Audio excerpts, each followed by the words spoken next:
నమస్తే సార్, అందరికీ నమస్కారం. ఈరోజు 38th మహానాడు 38వ మహానాడు ఇట్లాగా జూమ్ కాల్ పైన టెక్నాలజీ వాడుతూ చేస్తూ ఉంటే ఇది ఎందుకు ఇలాగా ఉందని చూస్తే కారణం ఇప్పుడు మనం ఫేస్ చేసే క్రైసిస్, కరోనా COVID-19 క్రైసిస్ వల్ల మనం ఇట్లా చేయాల్సి వస్తుంది. నేను బ్యాక్గ్రౌండ్లో కూడా జనాలుండే వర్చువల్ బ్యాక్గ్రౌండ్ పెట్టుకున్నాను, ఎందుకంటే మళ్ళా ఇట్లాంటి రోజులు ఎప్పుడు వస్తాయో కూడా మనకి తెలీదు. ఇట్లా చూస్తూ ఉంటే కూడా కొంచెం సంతోషంగా ఉంటుందని కూడా. సోషల్ డిస్టెన్సింగ్, ఫిజికల్ డిస్టెన్సింగ్ లేనప్పుడు ఎట్లా ఉండిందో కొంచెం గుర్తు చేసుకునే దానికి. అంటే చాలా మంది అంటున్నారు హిస్టారికల్గా BC ఏమో ఇంతకుముందు before common era or before Christ అనుకునేవాళ్ళు.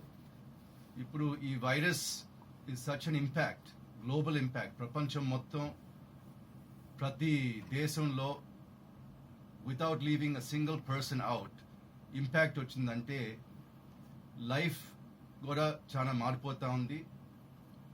ఈ వైరస్ ముందు BC అనుకోవచ్చు, వైరస్ తర్వాత AC అనుకోవచ్చు అని కూడా కొంతమంది చెప్పడం జరుగుతూ ఉంది.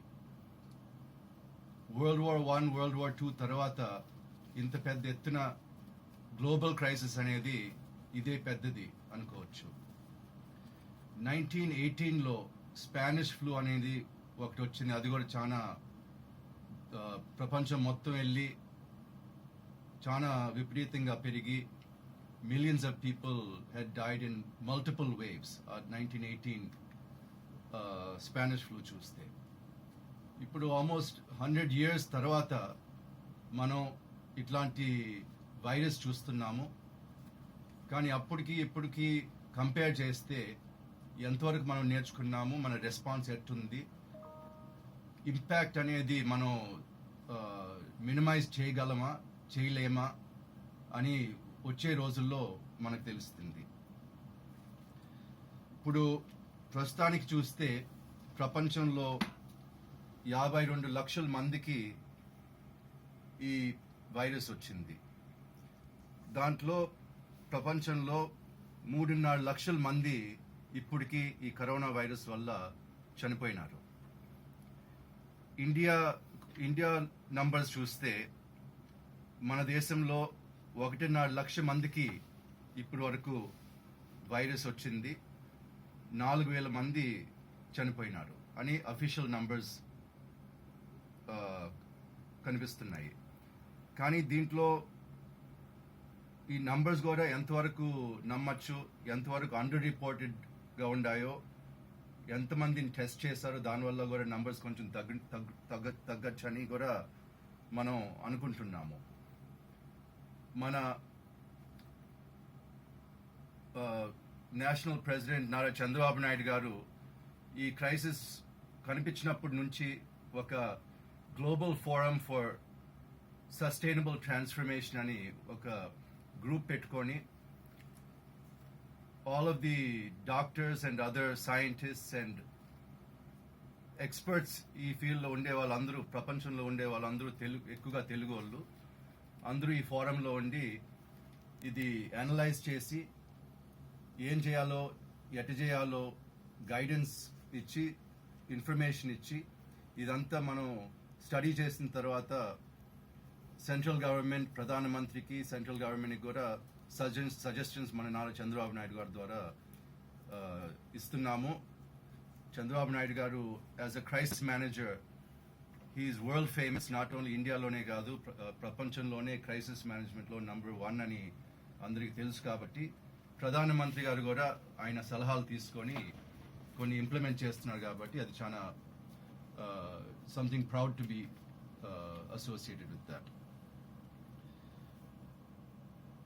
ఆంధ్రప్రదేశ్లో ఇప్పుడు వరకు ఆల్మోస్ట్ 3,000 కేసెస్ ఆంధ్రప్రదేశ్లో ఉన్నాయి. 66 మంది చనిపోయినారు. ఈ నంబర్స్ కూడా ఎంతవరకు కరెక్ట్గా ఉండాయో, ఎంత అండర్ రిపోర్టెడ్గా ఉండాయో దగ్గరుండే వాళ్ళు చూస్తూ ఉంటే ఎట్ట రిపోర్ట్ చేస్తున్నారో తెలుస్తూ ఉంది. కానీ కరెక్ట్ నంబర్స్ ఇంతవరకు మనకు తెలీదు. కానీ ఈ నంబర్స్తో కూడా మనం ఇప్పుడు ఇండియాలో 9th పొజిషన్కి వచ్చాము.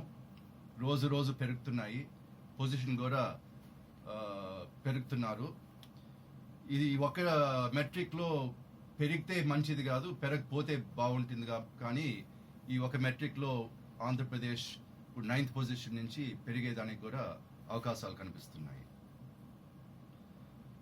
ఇప్పుడు మనం 2020 ఇయర్ ఆఫ్ ద వైరస్ అని అనుకోవచ్చు. నవంబర్ డిసెంబర్ 2019లో చైనాలో వుహాన్ ప్రావిన్స్లో మొదలైంది. జనవరి వరకు ప్రపంచంలో అందరికీ కరెక్ట్ ఇన్ఫర్మేషన్ కూడా తెలీదు. జనవరి నుంచి మనం ట్రాక్ చేస్తున్నాము. జనవరిలో వుహాన్ నుంచి కొన్ని Asian countries, Japan, Korea, far eastern కంట్రీస్కి, తైవాన్కి వెళ్ళింది. దాని తర్వాత నెక్స్ట్ ఫేజ్లో ఇరాన్ అండ్ ఇటలీ, ఏషియా నుంచి దాటి ఇరాన్ అండ్ ఇటలీకి వెళ్ళింది. ఇరాన్ అండ్ ఇటలీ నుంచి Europe, UK, Germany, France, European countries అన్నిటికీ తగిలింది. ఫైనల్గా యుఎస్కి వెళ్ళింది. యుఎస్ తర్వాత ఇండియాకి చేరింది. అంటే ఇది బార్డర్ లేకుండా, రీజన్ లేకుండా, రిచ్ కంట్రీ, పూర్ కంట్రీ అని చూడకుండా ప్రపంచం మొత్తం తిరుగుతూ ఉంది. And national governments, country governments as well as regional and state governments పైన ఎక్కువ బాధ్యత ఉంది ఇది కంట్రోల్ చేయాలంటే. మిషనరీ అంతా స్టేట్ గవర్నమెంట్ కింద ఉంటుంది కాబట్టి సెంట్రల్ గవర్నమెంట్ ఇన్స్ట్రక్షన్స్ ఇచ్చినా, ఆర్డర్స్ ఇచ్చినా ఇంప్లిమెంటేషన్ మొత్తం స్టేట్ గవర్నమెంట్స్తో ఉంటుంది. కాబట్టి వాళ్ళ ఎఫిషియన్సీ బట్టి ఈ గ్రోత్ రేట్ తగ్గుతుందా, పెరుగుతుందా, ఎంతవరకు కంట్రోల్ అవుతుంది తెలుస్తుంది మనకి. ఇప్పుడు ఈ కరోనా వైరస్ వల్ల మన దేశంలో, మన రాష్ట్రంలో వీక్నెసెస్ ఏమేమి ఉన్నాయో కూడా బాగా తెలుస్తున్నాయి. అది హెల్త్ ఇన్ఫ్రాస్ట్రక్చర్లో అయినా, హెల్త్ ఎక్విప్మెంట్లో, వెంటిలేటర్స్లో, బెడ్ కౌంట్లో, ఐసీయూ యూనిట్స్ ఎన్ని ఉన్నాయి, పీపీఈ సరిగా ఉన్నాయా లేవా, స్టాఫింగ్ సరిగ్గా ఉందా, మెడిసిన్స్ కరెక్ట్గా ఉన్నాయా లేదా, ఇవన్నీ వీక్నెసెస్ అన్నీ ఇప్పుడు ఎక్స్పోజ్ అవుతున్నాయి. ఈ లాక్డౌన్స్ కూడా మనం చూస్తూ ఉంటే 4 లాక్డౌన్స్, ఇప్పుడు మనం 4th ఫేజ్ లాక్డౌన్లో ఉన్నాము. ఫస్ట్ ఫేజ్ 25th మార్చ్లో మొదలైంది. అప్పుడు ఇండియాలో కేసెస్ చూస్తే 657 కేసెస్ ఉన్నాయి. ఏపీలో 10 కేసులు ఉన్నాయి. ఏప్రిల్ 15th సెకండ్ ఫేజ్ చూస్తే ఇండియా 657 నుంచి 11,500 కేసెస్కి పెరిగింది. ఏపీ చూస్తే 10 కేసుల నుంచి 500 కేసులు పెరిగింది. ఫేజ్ 3 4th మే నుంచి చూస్తే ఇండియాలో 11,500 నుంచి 42,778 కేసెస్ పెరిగింది. ఆంధ్రప్రదేశ్లో 484 కేసెస్ నుంచి 1,583 583 కేసుల వరకు పెరిగింది. 18th మే లేటెస్ట్ ఫేజ్ మనం ఉన్నాము. ఇండియాలో కేసెస్ 42,778, అంటే దాదాపు 43,000 కేసుల నుంచి ఇప్పుడు 96,000 కేసులకి, 96,000 కేసెస్కి పెరిగింది. ఏపీలో ఏమో 1,500 నుంచి 2,380 కేసెస్ పెరిగింది. ఇప్పుడు యాజ్ ఆఫ్ డేట్ ఇండియాలో 1,50,000 కేసెస్, ఆంధ్రప్రదేశ్లో 3,000 కేసెస్. ఇది మన డేటా చూస్తూ ఉంటే, అంటే మనం సేఫ్ గార్డ్స్ అనేది, ప్రికాషన్స్ అనేవి ఫేజ్ బై ఫేజ్ కొంచెం తగ్గుతూ ఉంది. కానీ వైరస్ చూస్తూ ఉంటే పెరుగుతానే ఉంది. ఎందుకు మనం లాక్డౌన్ పెట్టుకున్నామని ఒకసారి ఆలోచన చేస్తే, అది మనకి సడన్గా ఈ హెల్త్ ఇన్ఫ్రాస్ట్రక్చర్ అయినా మన రెస్పాన్స్ టైం అయినా ఏదైనా కొంచెం ప్రిపరేషన్ ఉండాలి కాబట్టి లాక్డౌన్స్ పెట్టారు. కానీ లాక్డౌన్లో పర్మనెంట్గా ఉండిపోతే ఎకనామిక్ యాక్టివిటీ పూర్తిగా తగ్గిపోతుంది. ఎకనామిక్ క్రైసిస్ ఆల్సో పెరిగిపోతుంది. ఆ economic crisis can become humanitarian crisis also అని మనకు తెలుసు. చూస్తా ఉంటే అట్లాగే జరుగుతూ ఉంది. ఇప్పుడు ఫేజ్ బై ఫేజ్ కొంచెం ఎకనామిక్ యాక్టివిటీ కొంచెం పెంచాలని చూస్తూ ఉంటే ఇప్పుడు మనం నా సబ్జెక్ట్ అయిపోయినాక జవహర్ గారు కొంచెం డీటెయిల్డ్గా migrant labour or guest workers పైన మాట్లాడతారు. కానీ దాని వల్ల నేను ఎక్కువగా ఆ సబ్జెక్ట్ పైన మాట్లాడను. కానీ ఇది ఒక హ్యూమానిటేరియన్ క్రైసిస్గా కూడా మారుతూ ఉంది. మైగ్రెంట్ లేబర్ అయినా అంటే గెస్ట్ వర్కర్స్ అయినా లేకపోతే డైలీ వర్కర్స్ అయినా లేకపోతే ఆర్గనైజ్డ్ సెక్టర్లో పనిచేసే వాళ్ళైనా ఎస్ఎంఈ సెక్టర్లో పనిచేసే వాళ్ళైనా లేకపోతే ఫార్మింగ్ మన రైతు కూలీలు కూడా కరెక్ట్గా ప్రొక్యూర్మెంట్ డిస్ట్రిబ్యూషన్ రీటైల్ సరిగా లేకపోతే అక్కడ కూడా చాలా ఇబ్బంది పడతారు. అట్లాగే ఫుడ్ క్రైసిస్ కూడా పెరిగేదానికి అవకాశం ఉంటుంది. ఇవన్నీ మన గవర్నమెంట్, నేషనల్ గవర్నమెంట్ అయినా స్టేట్ గవర్నమెంట్ పైన అయినా ఇవన్నీ జాగ్రత్తగా చూస్తా ఈ క్రైసిస్ ఎట్ట మిటిగేట్ చేయాలో చేయాల్సిన బాధ్యత ఉంది. కానీ ఇప్పుడు ఈ గవర్నమెంట్ చూస్తూ ఉంటే ఈ ముఖ్యమంత్రి గారు లేకపోతే ఈ వైఎస్ఆర్సీపీ గవర్నమెంట్ చూస్తూ ఉంటే వాళ్ళకి ఎక్స్పీరియన్స్ లేకుండా డిఫరెంట్ ఇంట్రెస్ట్ ఉండి వాళ్ళు చాలా హెజిటేట్ చేశారు ఫస్ట్లో. ఎందుకంటే చేయాల్సిన టైంలో లోకల్ బాడీ ఎలక్షన్స్ తప్పకుండా ఉండాలని వాళ్ళు అనుకున్నారు కాబట్టి చాలా డౌన్ ప్లే చేశారు. క్రైసిస్ అంత పెద్దది కాదు అని ప్రజల్ని నమ్మించాలని చూశారు. అట్లాగే AP state election commissioner Shri Nimmagadda Ramesh Kumar గారు కూడా ఈ క్రైసిస్ అప్పుడు ఇట్లాగా లోకల్ బాడీ ఎలక్షన్స్ ఉంటే ట్రాన్స్మిషన్ రేట్ పెరుగుతుంది, చాలా మందికి వైరస్ ఇన్ఫెక్ట్ అవుతారు, క్రౌడ్స్ వల్ల ఎలక్షన్ క్యాంపెయిన్ వల్ల ఉంటుంది కాబట్టి అని ఆయన పోస్ట్పోన్ చేస్తే ఆయన పైన ఎట్టెట్ట మాట్లాడినారో ఏమేం చేశారో కూడా మీరు అందరూ చూశారు. అట్లాగే ఆయన కూడా రూల్స్ కూడా మార్చేసి టర్మ్ తక్కువ చేసి బయటికి పంపించేశారు. దాని తర్వాత కూడా మనం చూసాము హైకోర్టులో అట్లాగే సుప్రీం కోర్టులో 2 కోర్ట్స్లో రమేష్ కుమార్ గారు చేసింది కరెక్ట్, ఎలక్షన్స్ పోస్ట్పోన్మెంట్ చేసింది కరెక్ట్గానే చేశారని కూడా సుప్రీం కోర్టు కూడా అపోల్ చేసింది. ఇప్పుడు ఆయన టర్మ్ షార్టన్ చేసిన దానికి ఇప్పుడు కోర్టులో ఉంది. అది కొన్ని రోజుల్లో లేకపోతే కొన్ని వారాల్లో మనకి రిజల్ట్ తెలుస్తుంది.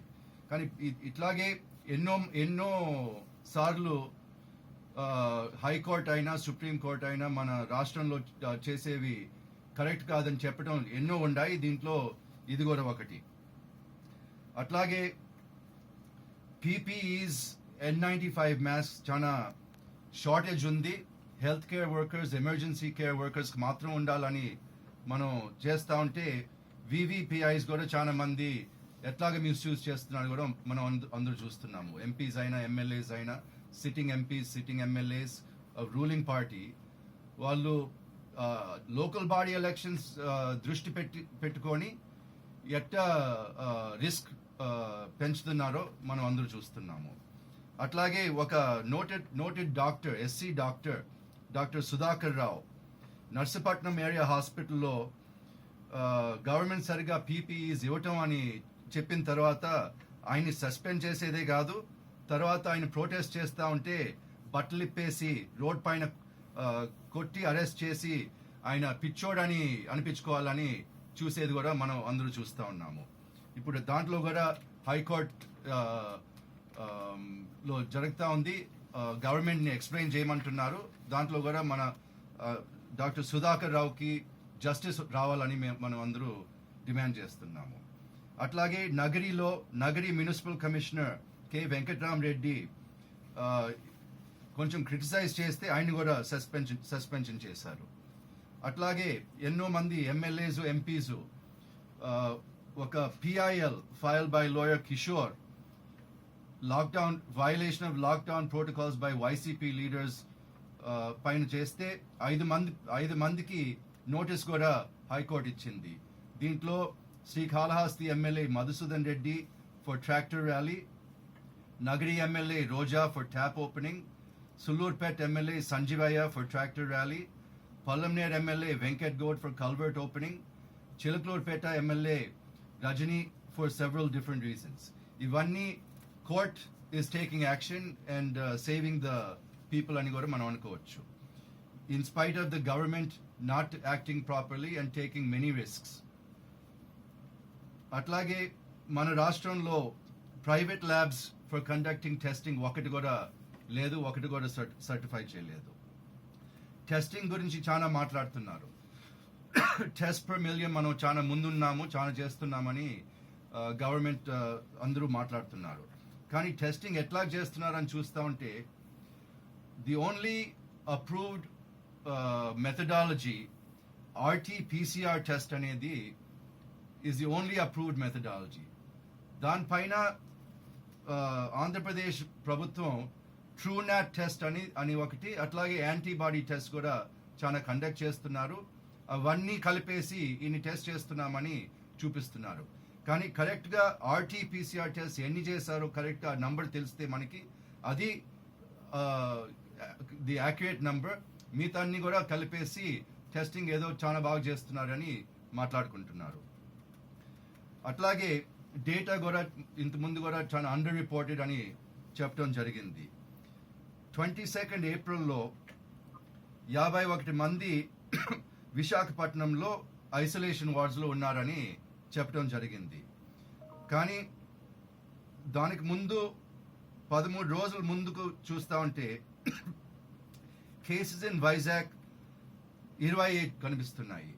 అంటే 20 మందిని చూపిస్తున్నారు, ఫైనల్గా 51 మంది యాక్చువల్గా ఐసోలేషన్ వార్డులో ఉన్నారు. అంటే ఈ డిస్క్రిపెన్సీస్ ఎందుకు ఉండాలా, ఆ సీక్రెసీ ఎందుకు ఉండాలా, కరెక్ట్ పర్ఫార్మెన్స్ కరెక్ట్గా బయటకు రావడం లేదని చాలా డౌట్లు వస్తున్నాయి. అట్లాగే ఇంతకు ముందు మొన్నటి వరకు డిస్ట్రిక్ట్ వైజ్ బులెటిన్ వస్తూ ఉన్నింది. ప్రతి డిస్ట్రిక్ట్లో ఈరోజు ఎన్ని న్యూ కేసెస్ ఉన్నాయి, టోటల్ ఎన్ని ఉన్నాయి, డెత్స్ ఎన్ని ఉన్నాయి, డిస్ట్రిక్ట్ వైజ్ డేటా వస్తూ ఉన్నింది. కానీ మొన్నటి నుంచి ఆ డిస్ట్రిక్ట్ వైజ్ డేటా కూడా చెప్పేది మానేశారు. అంటే ఎందుకు మానేశారు? ఆ డేటా ఉంటే ఏం నష్టం మీకు?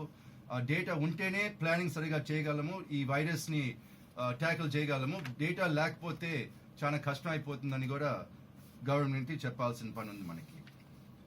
అట్లాగే మనం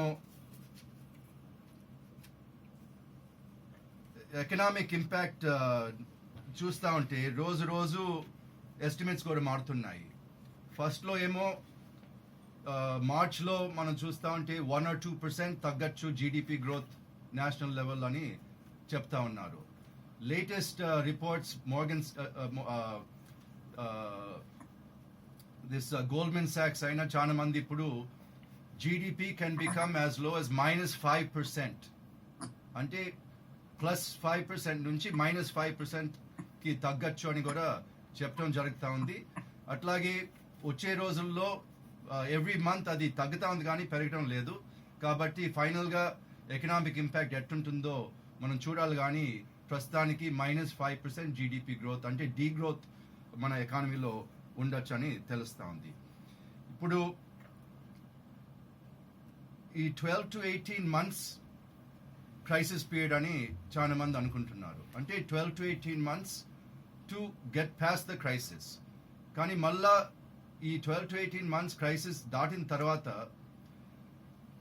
ప్రపంచం, సొసైటీ, మన దేశం ఎట్టుంటుందో ఊహించుకుంటే రకరకాల ఆలోచన వస్తూ ఉంటాయి. ఎందుకంటే క్రైసిస్ ఎక్కువ రోజులుంటే ప్రజల behaviour patterns and habits, priorities కూడా మారుతూ ఉంటాయి. తక్కువ రోజులుంటే తక్కువ మారచ్చు, ఎక్కువ రోజులుంటే అది పర్మనెంట్గా కూడా మారచ్చు అని కూడా చాలా మంది చెప్పడం జరుగుతూ ఉంది. పని చేసేది కూడా చాలా మారిపోతా ఉంది. నాట్ ఓన్లీ ఆఫీస్లో పనిచేసే వాళ్ళు వర్క్ ఫ్రమ్ హోమ్ ఒక పక్క ఉంటే, కింద స్థాయిలో the guest workers, migrant labour, వాళ్ళు మళ్ళీ ఎప్పుడు తిరిగి వస్తారు, ఎప్పుడు పనిలో చేరతారు, తిరిగి వస్తే రేట్స్ అట్లాగే ఉంటాయా, వేరే సోషల్ వెల్ఫేర్ స్కీమ్స్ ఉండాలా, ఇవన్నీ ఇప్పుడు చాలా మంది మాట్లాడుతున్నారు. కాబట్టి కొన్ని రాష్ట్రాలు, మొన్న కూడా నేను చూశాను, UP chief minister Yogi Adityanath కూడా ఒక స్టేట్మెంట్ ఇచ్చారు. యూపీ నుంచి ఎవరన్నా మైగ్రెంట్ లేబర్ వేరే స్టేట్స్కి వెళ్తా ఉంటే వాళ్ళు రిజిస్ట్రేషన్ చేసి వాళ్ళని ట్రాక్ చేసి ఆ స్టేట్లో సరిగా are they being treated properly in the guest state అని కూడా చెప్తున్నారు. కాబట్టి the social contract with labour, with essential service workers, ఇప్పుడు లాక్డౌన్లో ఎవరెవరు పనిచేశారు, ఎవరెవరు ఎసెన్షియల్ సర్వీసెస్ ఉన్నారో మనం చూసాము. చాలా మంది పెద్ద పెద్ద జీతాలు వచ్చే వాళ్ళు కూడా కాదు, చిన్న చిన్న జీతాలు వచ్చే వాళ్ళు కూడా వాళ్ళు రిస్క్ తీసుకొని మన కోసం పనిచేసేది కూడా మనం చూసాము. అందుకని what is the society going to do in future? ఈ వర్క్ ఫోర్స్కి, ఎసెన్షియల్ వర్క్ ఫోర్స్కి, మైగ్రెంట్ లేబర్ ఆర్ గెస్ట్ వర్కర్స్తో మన సోషల్ కాంట్రాక్ట్ ఎట్ట మారుతుందో కూడా మనం కొంచెం ఆలోచన చేయాలా. అట్లాగే మినిమం వేజెస్ ఇంపాక్ట్ కూడా రావచ్చని నేను అనుకుంటున్నాను. సోషల్ సెక్యూరిటీ, మైగ్రెంట్ లేబర్స్ కూడా ఒక ఐడియా కొంతమంది మాట్లాడుతూ ఉన్నారు. మొబైల్ రేషన్ కార్డ్, ఎవరన్నా వేరే రాష్ట్రానికి వెళ్ళి పనిచేసే దానికి వెళ్తా ఉంటే ఆ రేషన్ కార్డ్ కూడా, మొబైల్ రేషన్ కార్డ్ కూడా ఆ స్టేట్లో వాళ్ళు యాక్సెప్ట్ చేయాలా, దానికి కాంపెన్సేషన్ ఇంకొక స్టేట్ నుంచి వస్తుందనేమో అది కూడా మాట్లాడుతున్నారు. అందుకని we will see lot of changes. New normal ఎట్టుంటుందో ఇప్పుడే మనం ఊహించలేము. సెవరల్